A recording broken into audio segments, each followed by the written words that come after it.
Entonces eso, vamos a ver qué nos dice Fonseca con lo que está pasando en Irán, porque básicamente Israel está destruyéndole la moral a los ayatolás. Entonces, este video es Irán al borde de su desintegración. ¿Qué pasa si Israel mata al ayatolá del señor Fonsequita? Vamos a ponerlo un poquito más rápido.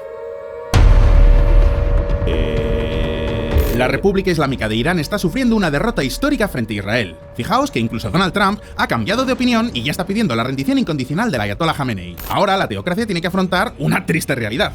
Todo el poderío que amasaron desde que llegaron al poder en la revolución de 1979 se ha convertido en un auténtico fiasco. ¿Cómo eso, Félix? ¿Eso es verdad? No te creo. ¿Qué te iba a decir yo? Que para que tú veas lo contundente que es la victoria de Israel, que ya en 3 días ya están pidiendo rendición absoluta. De la ofensiva de Israel contra Irán. Durante la noche, las Fuerzas Armadas israelíes lanzaron varios ataques aéreos en diferentes puntos de la República Islámica. Esta desbandada, estos atascos que se vienen produciendo en los últimos días, evacuaciones por parte de los ciudadanos iraníes. Israel ya está pidiendo a los ciudadanos iraníes que evacúen Teherán. Y estos ciudadanos están haciéndole caso. Durante más de 45 años, el régimen se embarcó en una cruzada para destruir a Israel. Incluso llegaron a construir ese reloj en la capital de Irán que contaba los días que supuestamente le quedaban a Israel antes de que lo borraran del mapa. Bueno, te salió mal el plan, crack. Me hubieras estudiado. Realmente toda la ideología del ayatollah se fundamentaba en que algún día destruirían a lo que ellos mismos llamaban el pequeño Satán. El grande es Estados Unidos. Sin embargo, no cayó cerca de un canal, cayó en el canal. Yo vi a la reportera corriendo despavorida cuando explotó la mierda en el techo.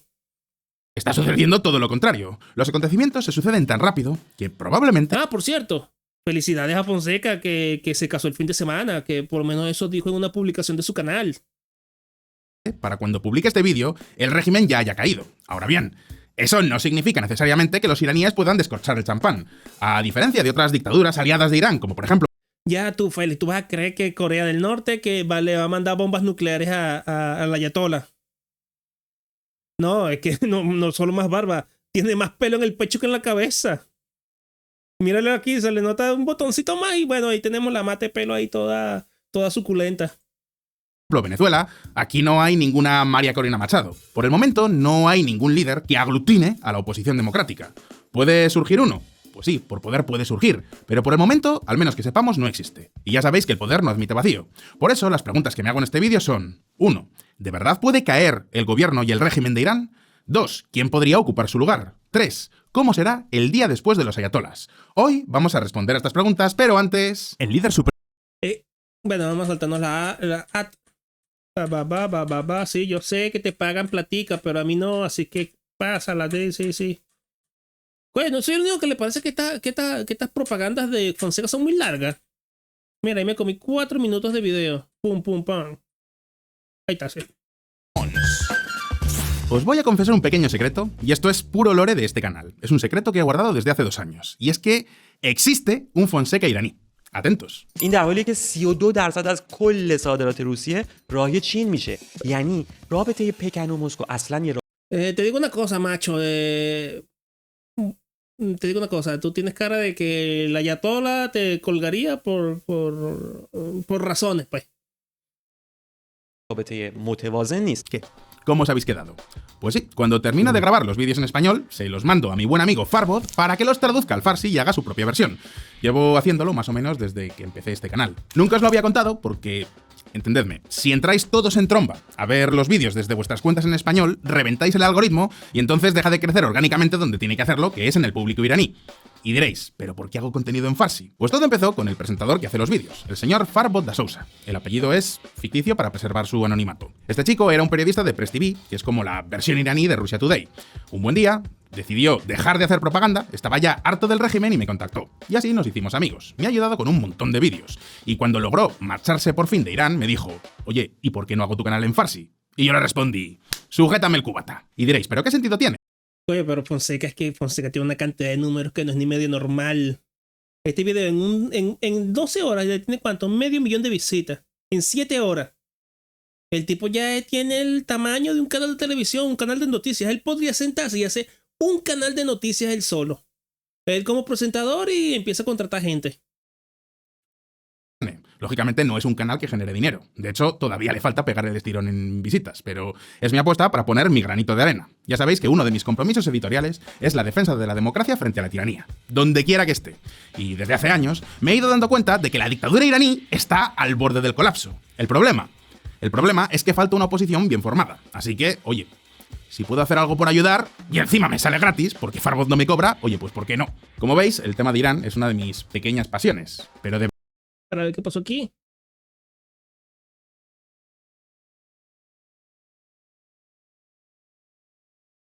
Bueno, que eso es correcto, pero los míos me los pone YouTube. Yo no los meto dentro del video, macho. A menos que el gobierno de Irán Tinga le quite el gobierno teocrático y pongan un gobierno democrático. Es que no sé, vamos a ver qué nos dice, pero es lo que está diciendo Fonseca, que hace falta un líder que sea verdaderamente democrático en Irán. Y recordemos que no deja de ser un país árabe y los países árabes no brillan por su talante democrático. Solo mira lo que pasó en Egipto. ¿De verdad es tan sencillo que caiga el régimen de los ayatolás? Pues ahora mismo lo vamos a ver. No me gusta la rumba ni tampoco el jazz. En 1979, una revolución derrocó al Shah de Persia, el señor Reza Pahlavi. No os equivoquéis, por mucho glamour y lujos que tuviera este hombre, era un tirano tan sádico y corrupto como cualquier otro tirano. Sí, cierto. El Shah de Irán. Por lo menos tenía un nombre criminal. El Shah. Que era un aliado de Occidente. Podríamos decir que era nuestro hijo de puta, pero seguía siendo un hijo de puta. Y casi todos los iraníes celebraron su marcha. Poca gente le quiere de vuelta. Ahora bien, en esta revolución había... Bueno, técnicamente sería persa, porque Irán es Persia, pero no deja de tener influencia árabe. Pero sí. Había gente de todas las ideologías. Uy, le pegó un tiro en el perol. No, técnicamente estás en lo correcto, Valorana. Técnicamente musulmán, pero bueno, persa, árabo-persa. Liberales, comunistas y, por supuesto, fanáticos islámicos. Los fundamentalistas, en principio, no eran particularmente numerosos, pero tenían algo que los demás no tenían: un líder claro.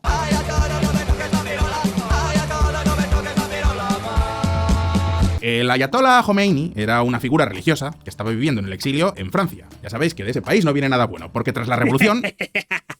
Banco mucho tu mensaje. Pero es cierto, es un chiste que tienen los cientistas políticos, que nada bueno viene de Francia, porque la Universidad de la Sorbona es como una especie de envase de Petri, de recipiente perfecto para dictadores. De allí viene Pol Pot, los Kim, no sé si Mao estudió en Sorbona, pero sí. Regresó y el resto de la historia ya la conocéis. El Shah escapó a Roma y luego a Estados Unidos con su familia y sobre todo su fortuna. Y desde entonces, Irán dejó de ser una monarquía absoluta para convertirse en una teocracia con todas las letras. En los años siguientes, Khomeini eliminó a todas las demás facciones que le habían aupado al poder, tanto los comunistas como los liberales. Y como nota curiosa, os diré que uno de sus grandes valedores fueron precisamente los empresarios iraníes. Pensad que querían blindarse de la competencia occidental. Así que la idea de una teocracia sonaba como música celestial, nunca mejor dicho. No, y es una demencia ver la diferencia que había. No sé si era en Irán o era en Afganistán. La diferencia que había entre el Afganistán pre y post ayatollah. Tú veías a las mujeres con falda, yendo a la universidad, sin velo, en una ciudad más o menos moderna de la época, y luego viene el retroceso total. Las mujeres con burka, con sus maridos, todo ahí en la opresión, la propaganda por todos lados, las calles deterioradas, una demencia, cómo lo destruyen todo. Eso es lo malo del colectivismo, que lo destruye todo. A fin de cuentas era el soporte ideológico perfecto para blindar el país de la competencia extranjera. Y mientras tanto, los partidarios del ayatollah fueron haciéndose con todo el control del Estado y sobre todo de la sociedad. ¿Tú qué ropa llevas? ¿Son zapatos punk? ¿Qué zapatos punk? Esos, niña. Sí, son... Mira. Bueno, esto creo que es un... ¿Cómo se llama? Esto es un cómic que cuenta de toda esa cuestión. Y también hay una película que no he visto, pero debería haber, Breadwinner, que también trata sobre esta cuestión de cómo oprimen a la gente. Supongo que será en Irán o en algún país de esos. ¿Son de baloncesto? De repente, Irán pasó de tener la tiranía más glamurosa del mundo a imponer un estricto código de vestimenta a todas las mujeres. De un día para otro, cosas tan aparentemente normales como escuchar música occidental se convirtieron en un delito. Iron Maiden. ¿Cuánto quiere por ella? 100 tumares. 50. 60. 50. Me pregunto si alguien en Irán conocerá Siniestro Total, pero para mí este país estará... Sí, lo conocen. Imagínate, esto me trajo un recuerdo loco de Vietnam. Había una serie, no sé si se la estarán dando todavía en Nat Geo, que se llamaba No le digan a mi madre. Porque era un tipo que era, creo que gay y todo, un francés, que iba a los lugares más locos del mundo. No les digas a mi madre que fue a Venezuela, no le digas a mi madre que fue a Cuba. Bueno, el tipo fue a Irán y encontró un grupito de metaleros que estaban allí escuchando metal escondidos en una casa. Y ahí echaban sus cuentos y sus vainas, pero sí, todavía hay metaleros en Irán. Estará siempre ligado a esta canción. Ah, uy, entonces esa es la diferencia, Valorama. Entonces eso, Persepolis es obviamente de Irán y Valorama y Breadwinner es de Afganistán. Y de Pakistán. En cualquier caso, así es como el reino de Persia pasó a llamarse la República Islámica de Irán, un sistema perfectamente organizado que ha logrado ahogar cualquier intento de oposición. Y lo que es peor, es un sistema perfectamente diseñado para sobrevivir a la muerte de su creador. Porque sí, el ayatolá Ruhollah Khomeini murió en 1989, pero la teocracia se mantuvo sin ningún problema. Y lo mismo podría pasar si matan al actual ayatolá, el señor Ali Khamenei. Y esto es así porque, en contra de lo que parezca, la dictadura iraní tiene ciertos elementos democráticos. Por ejemplo, ¿quién sucedería a Khamenei? La nueva Asamblea de Expertos de Irán podría elegir al próximo líder supremo. Entonces, ¿qué es la Asamblea? La Asamblea de Expertos es un grupo de juristas calificados que es elegido por el público cada 8 años. Exacto. Cada 8 años los iraníes votan a los 88 expertos que elegirán al nuevo ayatolá. Lógicamente son elecciones controladas. Los candidatos tienen que ser aprobados previamente por el ayatolá. Y hay... Sí, imagínate, mucha democracia, claro. ¿Cuál de las dos? Hay menos mujeres que en la consulta del urólogo, porque como ya os podréis imaginar, todos tienen que ser hombres. Pero dentro de lo que cabe, son elecciones relativamente libres. Lo son también las elecciones al presidente y al parlamento iraní. De nuevo, es verdad que todos los candidatos tienen que ser previamente aprobados, pero incluso con ese control existen distintas corrientes ideológicas. Solamente el 40% de la población de Irán votó y lo hizo en favor de Masoud Pezeshkian, parlamentario autoproclamado. Es que eso te lanza el efecto mariposa, Diego, porque imagínate, matan le hacen un Deadpool al ayatollah que hubiera venido en su lugar. Ten en consideración que en esos países árabes existen solo dos tendencias políticas. Lo que sería la izquierda y la derecha, porque esos tipos son muy de extremos. Que sería o el comunismo árabe o la teocracia. No hay más de eso. No hay más que eso. En Arabia no hay más pensamiento político que los hermanos musulmanes o el comunismo. Reformista que batió a su rival, el conservador Said Halili. Por ejemplo, en esas últimas elecciones, los pocos iraníes que fueron a votar eligieron al reformista Mahmoud Pezeshkian. Y no os equivoquéis, por muy reformista que sea, no deja de ser un político adepto al régimen. Ahora bien, no creáis que es del agrado del ayatolá. De hecho, mirad lo que llevo a decir. Confiamos que a través de este mecanismo podremos lograr una paz duradera, donde musulmanes, cristianos y judíos convivan en una tierra de manera tranquila y pacífica y sin racismo ni apartheid. Ahora bien, bueno, sí, mira, te ha dicho. Te soltó 25 herejías por la ayatollah. Que nadie se engañe. Esto es lo más reformista que podréis encontrar en las élites políticas de Irán. Y Pezeshkian sigue siendo adepto al régimen. De otro modo, no se podría haber podido presentar a estas elecciones. Lo más parecido a una oposición real dentro de Irán vendría a ser el ala woke de la oposición iraní. Sí, no es broma. Hablo del Partido Verde, integrado por los iraníes más liberales. Este movimiento nació en junio del año 2009, cuando Mr. Hossein Mousavi perdió las elecciones frente al candidato preferido por el ayatollah, el señor Mahmoud Ahmadinejad. Los partidarios de Mousavi... Ahmadinejad, ese también era amiguito de Chávez, Ahmadinejad, y ese tipo tenía una cara de borracho, no vale. Ese fue porque Chávez... Tú sabes que Venezuela era una dictadura terrible cuando él se juntaba con todo ese tipo de inadaptados y locos. Se juntaba con Fidel, se juntaba con Ahmadinejad, con Gaddafi, que era semejante salvaje. Y eso, la Ahmadinejad. De hecho, esa fue la época en donde empezaron a decir que habían células iraníes extrayendo uranio de Venezuela.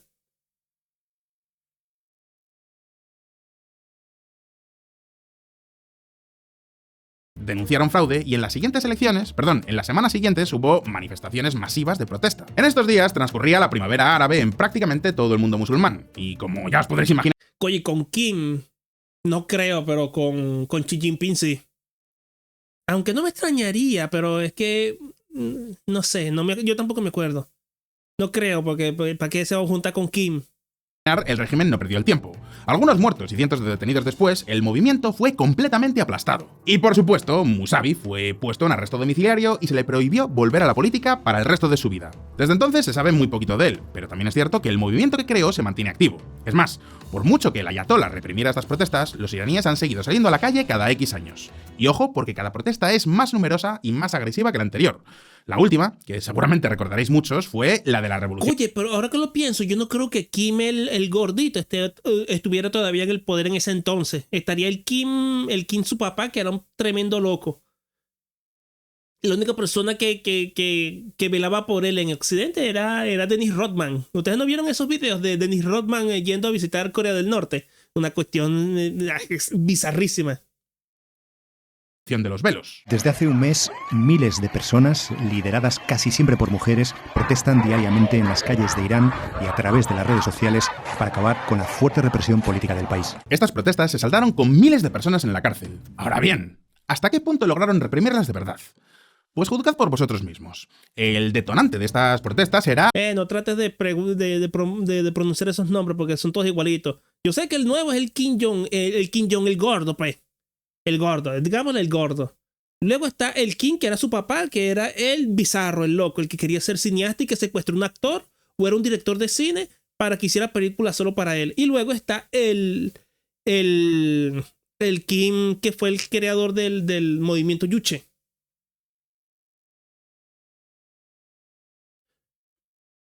Exacto, es el Kim Jong-un, Kim Jong-il, Kim Jong-il, una mierda loca.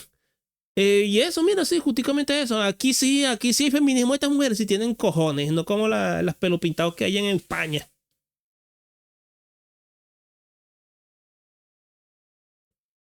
La llamada policía moral, es decir, una policía que patrulla las calles asegurándose de que todo el mundo cumple unas normas de vestimenta muy estrictas. Para que os hagáis una idea, esto que veis aquí son las guías de vestimenta que publica el gobierno iraní. Es que mira eso, pero como una mujer se va a vestir así por la calle en puto Irán, que es un puto desierto, qué locura. No, hombre. Ni siquiera tiene marca los zapatos, mira, son unos mocasines ahí random. La hermana sabrosa del gordito, sí, la hermana sabrosa del gordito, imagínate tú. Si se hubiera muerto el gordo, dicen que ella iba a ser la jefa suprema de Corea del Norte, imagínate. Tener la dictadora más sensual del mundo, buah. No, estas sí saben lo que es el patriarcado, Valorama, y así saben lo que es el feminismo de verdad, es esto sí es verdadero feminismo. Rebelarse contra esta poronga.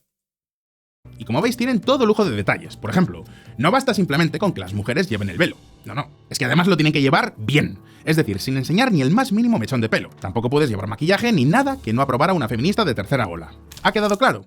Pues bien, dicho esto, ahora vamos a mirar esta calle que podría ser una calle en Teherán cualquiera. Como podéis ver, ya ni la policía moral es capaz de imponer el uso del velo. La sociedad iraní se pasa las restricciones del régimen por el arco. Oye, esto no puede ser Teherán, macho, esto no puede ser Teherán. Hombre, ¿pero qué es esto? Esto es una calle de cualquier puestico por ahí dando vueltas. Pero es que esta muestra el ombligo, la muy golfa. Oye, aquí sí yo quiero que me conviertan. Arco del triunfo. ¿Y qué puede hacer el ayatolá para evitarlo? Pues tendría que poner a una policía moral en cada esquina, y a estas alturas ya no tiene recursos para eso. De hecho, en el anterior vídeo ya os contaba que Israel ha conseguido poner espías en todo el régimen. Esto es así porque cada vez queda menos gente que realmente crea en la revolución islámica. Ahora bien, hay que reconocer que tanta represión sí que ha conseguido un objetivo, y es que no hay ningún líder claro de toda la oposición. En otras palabras, que la policía moral ha perdido todo su poder, pero la Naya, es decir, la policía política del régimen, es mucho más efectiva. Hablamos de unos 260.000 miembros que tienen millones de soplones por todo el país. Por ejemplo, esto que veis son los escuadrones de la Naya secuestrando a miembros del Partido Democrático del Kurdistán iraní, al igual que Turquía, Siria. Oye, ¿verdad que sí, Diego? Con razón los esconden en el velo, porque, coño, no querían demostrar sus secretos, ¿eh? Coño, ahora ya no sé si es una buena o mala idea lo del velo, porque, coño, así te lleva la sorpresita. O Irak, Irán también tiene una importante minoría kurda, y está en el punto de mira del régimen. A este respecto, el ayatolá ha logrado imponer un control realmente estricto. Y ya sé lo que estaréis pensando entonces. Pues no hay oposición en Irán. Ojo, no tan rápido. Sí que la hay y ahora mismo lo vamos a ver. La legión extranjera. A estas alturas ya sé lo que os estaréis preguntando todos. ¿Qué hago yo corriendo detrás? Ay, coño, la mutié. Yo capté la referencia. Puntos por Fonseca por la referencia. Esta es una película de Hitchcock.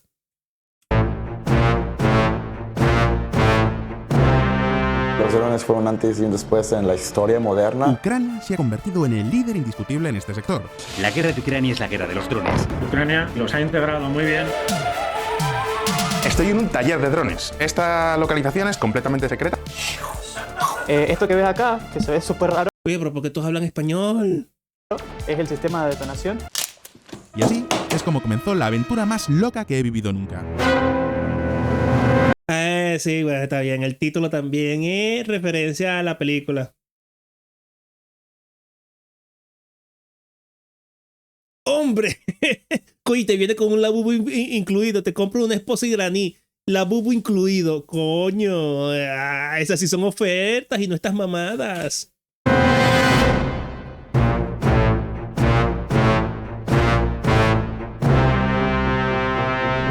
Pedro Sánchez, no dimitas todavía.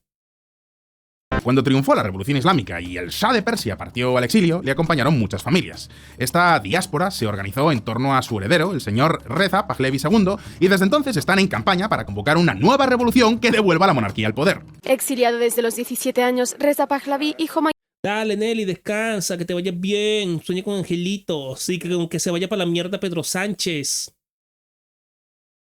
Por ahí leí que biológicamente hablando, en zonas calurosas no es raro que el cuerpo femenino sea más voluptuoso, mientras que en las zonas frías es más plano. Sí, exactamente, Misa. Se me cuida la Nelly. Oye. Habría que pensarlo, Habría que pensarlo, ¿no? Aunque creo que sería contraintuitivo, ¿no? Porque la grasa debería ayudarte para combatir el frío, ¿no? Y además que tú has visto a los negritos de Kenia, las mujeres de Kenia, de las tribus esas, Masai y bromas así, todas son muy delgadas. Bueno, es una cuestión genética de ellos en lo particular, pero habría que pensarlo. Mayor del antiguo Shah de Irán ha unido fuerzas con jóvenes activistas dentro y fuera del país para derrocar a la República Islámica. Ya sé que revolución y monarquía parece una contradicción, pero esta gente tiene dinero Hijo de la gran puta, José. ¿Tú conoces el lore profundo? Suficiente como para hacer ruido por toda la escena internacional. Ahora bien, ¿apoyos dentro de Irán? Pues bastante pocos, la verdad. No olvidéis que en la revolución de 1979 todo el mundo se levantó contra el Shah. Y nadie quiere quitar una dictadura para poner otra nueva. Bueno, otra vieja en este caso. Pero es que además el Shah también tenía su policía secreta, el Savak. Una fuerza increíblemente violenta que encarceló y torturó a los opositores. Vamos, que eran como la Naya. Coño, Diego, pero... el culo no es una joroba, macho. Coño. Ay, verga. Coño, como que vas a raspar esa clase de anatomía. Las tetas no son jorobas, se parecen. Son igual de hermosas y perfectas, pero no son jorobas. Pero sin turbantes. De hecho, incluso tienen su propio museo de la tortura en la mismísima Teherán. Además, ¿de dónde creéis que viene todo el dinero que ahora utilizan para hacer oposición al régimen? Pues sí, no olvidéis que Irán tiene petróleo a manos llenas, así que el Shah se hizo literalmente de oro con la corrupción. En otras palabras, que monárquicos del mundo no os emocionéis demasiado porque la alternativa del Shah es bastante poco probable. No voy a decir que sea imposible, porque imposible ahora mismo no es nada, pero es poco probable. Así que siguiente opción. Tranquilos que existe. Tenemos la Organización de los Muyahidines del Pueblo de Irán. Este grupo funciona desde la década de los años 60 y se oponían al Shah y de hecho ayudaron a derrocarlo. Sin embargo, fueron totalmente purgados tras la llegada del Ayatollah Khomeini. ¿Por qué? Pues porque su ideología es una mezcla de marxismo con caracteres islámicos. Por eso, tal parece que la ideología en Medio Oriente es eso. O eres de monarquía islámica y teocracia, o eres comunista islámico. No hay mucho más que eso. Es más, desde 1981, Irán los considera una organización terrorista porque intentaron un alzamiento. Es más, mataron a 7.500 miembros y el resto se tuvieron que exiliar. Los que se instalaron en Francia crearon el llamado Consejo Nacional de la Resistencia de Irán, que es una especie de gobierno en el exilio. Tiene unos 540 miembros que dictan leyes y de hecho ya tienen preparado un plan para la transición en Irán. La reciente decisión de Estados Unidos de borrar a los muyahidines del pueblo de Irán de su lista negra de terroristas abre una nueva etapa en el país, según ha dicho. Muyahidines, no es como, creo que había un grupito así que nunca, ¿cómo que se llama? Que había un grupo así en Túnez, los muyahidines. En Bruselas, Marian Rajavi, la presidenta del Consejo Nacional de Resistencia iraní. La ventaja de este grupo es que reúne a cientos de organizaciones de iraníes en el extranjero. Oye, pero Diego, tú tienes una máquina del tiempo para todo, ¿eh? Ya para eso matamos a Mahoma antes de que se vuelva loco. Y ojito, porque hablamos de más de 4 millones de personas esparcidas por ¿Te todo. imaginas que luego de 1500 años sin Mahoma se hayan convertido a todos a católicos o a mormones? ¡Buah! Todo el mundo, la mayor parte de ellos en Occidente. También hay un partido comunista en el exilio y hasta incluso varios grupos anarquistas. Es decir, que ideológicamente tenemos de todo en Irán y en el extranjero. Y lógicamente no seré yo el que diga que la mejor opción para este país es un grupo de marxistas, pero dentro de lo que cabe, al menos son una opción pacífica. Sin embargo, esto sigue siendo Oriente Medio. Así que... No, marxismo nunca es pacífico. El marxismo nunca es pacífico. Se van a empezar a purgar y a matar y a hacer cosas locas. Así que pasemos a la siguiente barajita. Si puede haber violencia, tranquilos que habrá violencia. Ahora mismo lo vamos a ver. De Guatemala a Guatepeor. Exacto, sí, los muyahidines. Es que el nombre me suena de Dune, pero no sé de dónde. No, porque el grupo de Stilgar son los Fedaykin. Los muyahidines creo que eran los fundamentalistas o algo así. Me suena la palabra, pero no sé por qué. Peor. El que tiene las armas tiene la última palabra, y en Oriente Medio siempre hay alguien dispuesto a armarse para defender la suya. Así que por mucho que los ayatolas hayan ejercido un poder salvaje sobre los ciudadanos comunes, no han podido evitar que algunos se organicen en grupos terroristas. No olvidéis nunca que Irán, como casi todos los países de Oriente Medio, es un mosaico de etnias muy distintas. Tenemos a kurdos, azeríes y por supuesto... Sobre la Aquaviva, a mí me causa... A ver, el tipo tiene la razón. Bueno, no, es que no tiene la razón en realidad. Yo creí que el tipo era libertario, pero resulta que es como nacionalista o algo así, una vaina rara.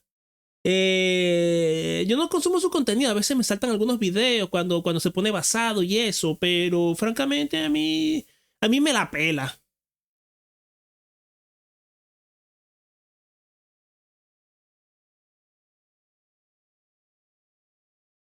No, bueno, pero obviamente no dejan de ser marxistas, o sea... Tienes que tomar en consideración que una cosa es lo que esta gente te dice y otra cosa es lo que ellos hacen. Muchos movimientos terroristas y muchos movimientos de guerrillas se amparaban en la teología de la liberación. Porque era una forma fácil de ganarse el favor del pueblo, que era muy creyente. ¿Qué estaba diciendo yo de la Aquaviva este culiao? Eso sí, que yo creo que estaba muy basado, pero en realidad no tanto. Y eso, sus opiniones me parecen medio lamentables, pero bueno, él está en su derecho de opinarlas. Pero eso a mí ni me va ni me viene. A balochis. Sí, estoy hablando de los mismos balochis que en Pakistán montan grupos terroristas. Recordad que Pakistán hace frontera con Irán, y estos también quieren tener su propio estado. ¿Cómo que Pakistán hace frontera con Irán?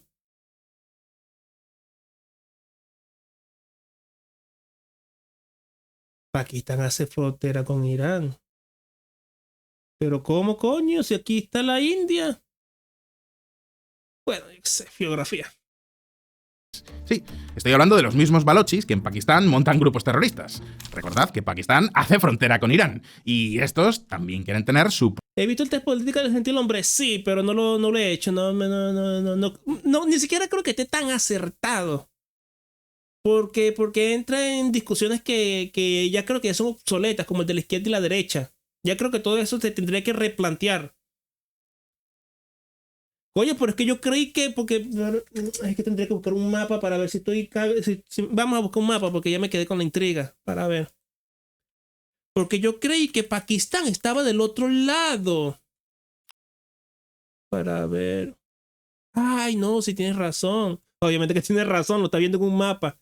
Para ver, mira. Sí. ¿Ves? Yo creía que Pakistán no era esta cosita roja, sino que estaba del otro lado donde está el rombo este loco. Pero eso creo que es Bangladesh, ¿no? Sí, para ver, Bangladesh. Bangladesh. Sí, es que yo había confundido las vainas, ¿sí ves? Mira, aquí está Bangladesh y yo creí que esto era Pakistán, que todo este cachito era Pakistán. Entonces del otro lado es Pakistán, sí, entonces sí, tienes razón. Propio estado. De hecho, ¿os acordáis de esta noticia del año pasado? Irán ha lanzado esta noche un ataque contra supuestos yihadistas en Pakistán. Pues esto fue precisamente porque iraníes y pakistaníes se acusaban mutuamente de proteger a sus milicias de Baloch. No, bueno, imagínate. Bueno, sí, todos los istán se parecen. Turquistán, Mexiquistán, Mierdakistán, Pingakistán. Buf. Ya hemos visto que este conflicto ya está más que superado y que de hecho ahora Pakistán ha prometido ayudar a Irán si los israelíes lanzan sus bombas nucleares.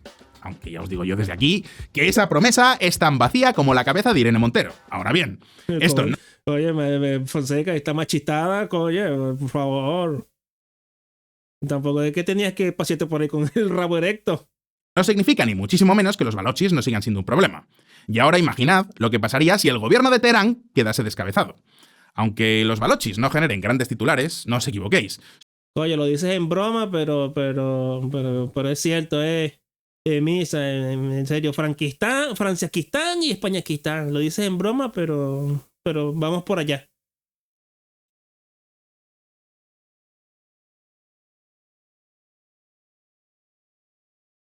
Ah, bueno, es que tiene más sentido que sea Afganistán, porque es uno de esos países que tuvo peos con la Unión Soviética y de ahí sacaron una película de Rambo y todo. Tiene más sentido, pero da igual en realidad. Son una etnia especialmente combativa. De hecho, están dando muchísimos dolores de cabeza en Pakistán. Una región se declara independiente de Pakistán, en pleno conflicto con India. ¿Qué es Baluchistán? Y sí, el titular que os acabo de dar es del Marca. Ya veis que la política internacional es ahora más interesante incluso que el fútbol. Pero en cualquier caso, sigamos con los balochis. Que mi único gran problema con lo de Irán es que soy lo suficientemente viejo para recordar que todas estas intervenciones en Medio Oriente solo han vuelto todo peor. Sí y no. Porque aquí creo que lo que está pasando es que se está autodestruyendo Irán, mientras que lo que pasó con Irak fue que Estados Unidos vino, tiró el martillazo y bueno, dejó todo vuelto mierda. Pero es que esa es la inestabilidad propia de la región. Así es Medio Oriente, es un caos total, no hay ni un solo país sano en esa zona. Entonces, a no ser que la intervención se haga todavía más fuerte, no creo que llegue a ningún lado. Irak no da problemas ya, pero es un caos por dentro. Hombre, ¿por qué dices tú eso, Misa? Oye, tienes información clasificada que no conozcamos, Bercia. Esas son declaraciones que hace falta refutar, que hace falta desarrollar.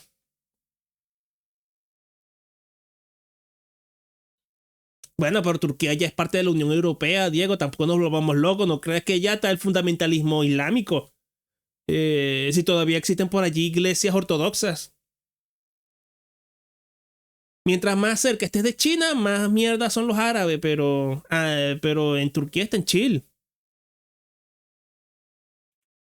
Que también parece un nombre muy futbolero, balochis. Tenemos a otro grupo étnico también muy importante, que son los kurdos. En este caso están agrupados en torno al partido de Una Vida Libre en Kurdistán. Y por supuesto también tienen una milicia armada. Milicia que estaría apoyada por los kurdos de Siria y de Irak. Es decir, que también podrían intentar crear una república de Rojava. Lo cual, evidentemente, no le haría la más mínima gracia a Turquía. Y es que volvamos al mapa de las etnias de Irán. Como veis, otra etnia muy importante es la etnia azerí. Es decir, los que están emparentados con la vecina Azerbaiyán. Pero resulta que hay más... Para ver... Azerí, kurdos... Oye, pero... Ahora que lo veo, sí, los kurdos podrían hacer su propio país si quisieran, Mira, porque está Irak, Irán, Siria y Turquía. Entonces, claro, se rebelan en esas 4 regiones y listo. Tomemos en cuenta que todas estas fronteras son en cierta medida artificiales, porque eso fue el reparto de las colonias después de la descolonización. Así que, bueno, eso podría cambiar sin problema. Lo que pasa es que, bueno, mucha plomamentación por ahí. Más azeríes en Irán que en la mismísima Azerbaiyán. 20 millones frente a 10. Ahora bien, en este caso, hablamos de una etnia que está muy bien integrada en el país. Quiero decir, la etnia más importante de Irán es la etnia persa. Son los más numerosos y los que tienen más poder. Pero recordad que la teocracia islámica es eso, una teocracia, no un etnoestado. Es decir, que nunca han intentado promocionar una raza sobre la otra. Por ejemplo, el ayatollah Khomeini era persa, pero el ayatollah Jamenei es azerí. Así que, ¿con quién se llevan bien los azeríes? Pues dentro de Irán no lo sabemos, pero fuera de Irán son uno de los principales apoyos musulmanes que tiene Israel. Sí, habéis oído bien. Atentos a esta noticia. La venta de armas, piedra angular de los lazos entre Israel y Azerbaiyán. Lo sé, puede que os sorprenda, pero los azeríes son uno de los principales proveedores... Esa no me la vi venir, tengo que admitirlo, esa no me la vi venir. ...de zumo de dinosaurio que tiene Israel. Y a cambio, los judíos les venden armas. Azerbaiyán puede ser otra terrible dictadura, pero en los últimos años se está convirtiendo en imprescindible para Occidente. Y por supuesto también para Israel. De hecho, esta relación va cada año a más. Ahora mismo Azerbaiyán se ha asociado a Israel para explorar juntos los yacimientos de gas natural que tienen los judíos en sus aguas territoriales. Azerbaiyán e Israel fortalecen lazos con un acuerdo de exploración de gas. Así que, como ya os podéis imaginar, Netanyahu estaría más que contento si el día de mañana los azeríes se unieran y dejaran a Irán más debilitado. Evidentemente, esto es política ficción al 100%, pero de nuevo, en este momento no podemos descartar ninguna posibilidad. Y por supuesto, no puedo terminar este vídeo sin hablar de otro grupo armado mucho más peligroso. Y sí, aquí es donde entra el Daesh o Estado Islámico. El grupo terrorista Estado Islámico. Memo, ¿tú qué dices? ¿El pintor austríaco si pudiera hubiera invadido Medio Oriente? No creo. Se hubiera quedado en Europa, porque eso es lo que le interesaba, la raza aria. ¿Para qué quiere dejar él dejaría a toda esa gente en paz? Creo que conquistaría hasta Constantinopla. Se quedaría allí y Turquía para adelante, todo eso que se lo queden los árabes. No creo. No es como si él quisiera conquistar el mundo, supongo. Hay un límite para la expansión también.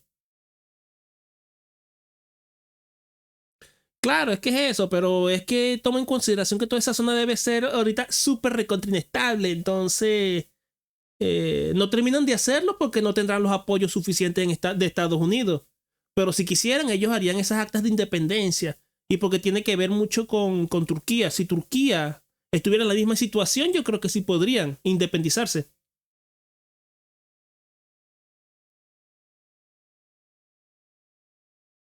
Oye, el del bigote era fanático de los persas. Sí, vale, no, y es peor todavía, Dandy, en África, porque los países africanos son completamente artificiales. Vamos a ver un mapita para que... mapa de África. África. Es todavía peor. Porque mira. Espérate, vamos con lo grande.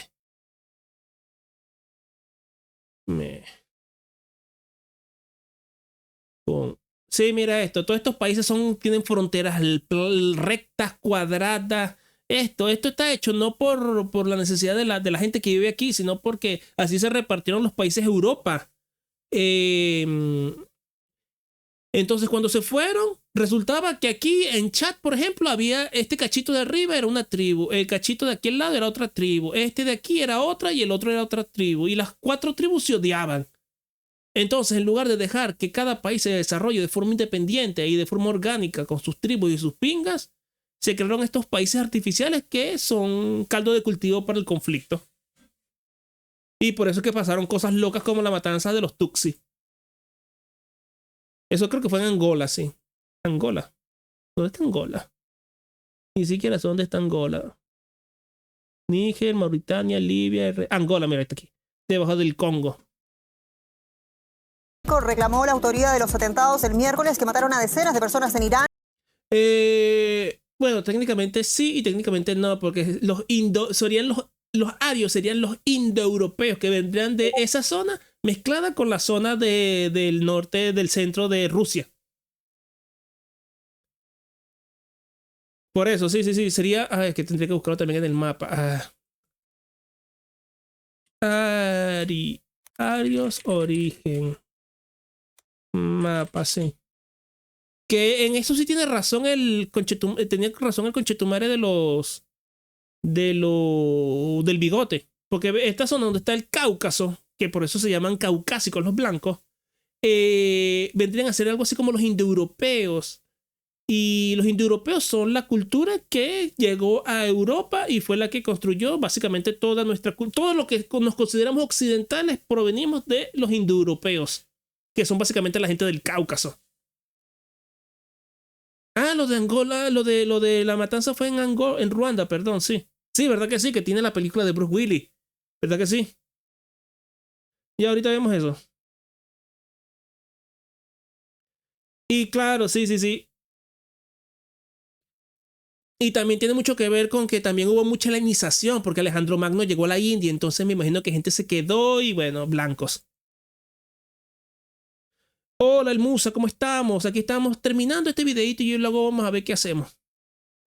Irán tampoco está libre de los terroristas del Estado Islámico. Es más, si recordáis, el 4 de enero de 2024, 2 terroristas suicidas cometieron un atentado terrorista en el aniversario de la muerte del general Hassan Soleimani. Mataron a 103 personas y dejaron a unos 200 heridos. Y podríamos decir que esto fue la versión iraní del 11S. Y si algo hemos aprendido con el Estado Islámico, es que se nutre del caos. Por eso, para saber lo que podría pasar en Irán, hay que recordar lo que pasó en Irak tras la caída de Saddam Hussein. Bueno, pero aún así, Diego, después de la muerte de Gengis Khan tampoco se expandieron demasiado más. Y Alejandro Magno fue el que impulsó la expansión, ¿me entiendes? Entonces también tuvo su límite, pero bueno. Aún hoy, el país sigue estando dividido entre sunitas, chiitas y kurdos, pero el territorio iraquí ocupa 430.000 kilómetros cuadrados y tiene 45 millones de habitantes, mientras que Irán tiene 1.600.000 kilómetros cuadrados y 90 millones de habitantes. Así que si lo que pasó en Irak nos pareció un desastre, imaginad lo que sería este problema multiplicado por 2. Además, recordad que Irán se ha ido haciendo con un arsenal enorme durante todos estos años. Han estado armando a Hezbollah, a los rebeldes hutíes y a tantos otros grupos terroristas. Y eso explica que tanto Rusia como China estén muy, pero que muy preocupados en este momento. Por supuesto que Xi Jinping va a intentar conservar su influencia en la zona. No olvidéis que el 16% del petróleo que consume China viene de Irán. Y Rusia tiene mucho más que perder, aunque eso lo vamos a cubrir más en otro vídeo. Ahora bien, voy a cerrar esta historia con una nota positiva. Y es que, aunque es posible que Irán termine como Irak, hay una diferencia muy importante entre estos dos países. Irán, con todos sus problemas, es lo más parecido que podemos encontrar en esta zona a un Estado-nación. Más o menos han mantenido las mismas fronteras desde finales del siglo XIX.